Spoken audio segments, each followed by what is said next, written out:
Papasya at ibuga, higmabasa, mukhang ibet, ipapan mo na arayan, panayak at usad. Gusto niya umibet, kasi iyon ang hilig niya. Tignan mo si Uda, nakaubad na ng damit.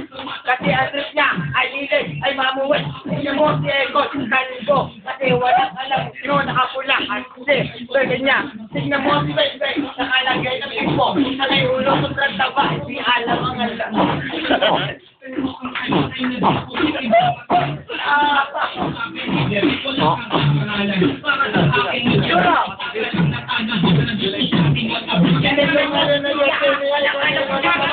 Ang anak ay pura.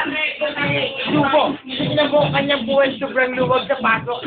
Ang alam ay sinubo kundi ilang ilunok. Ang tignan mo buwan mo kasi yun lang. Tignan mo kanyang buwan. Luwag na.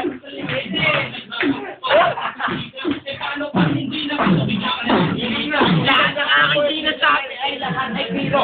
Huwag tayong maniniwala sa aking mga sinasabi. Yun ay pasagan lang sa aming mga tropa. Kaya maniniwala sa ito ay biro. Kayo hindi na natin yung desert na pala. Tawagin mo si ate, tawagin mo si ate. Ate na kami. Wala na para.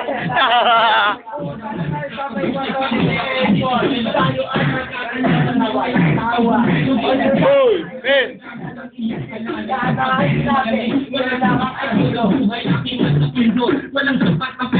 Aray, sorry. Sorry.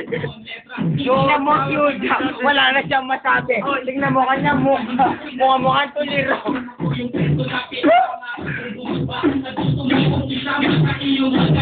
Yun na, bakit kayo nakakanin yan? Tingnan mo ba ito maklaman na malaki? Si Juda, mukhang titi. Si Juda, mukhang titi.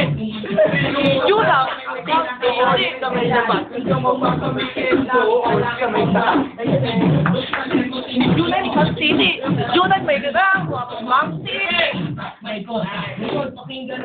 O pare,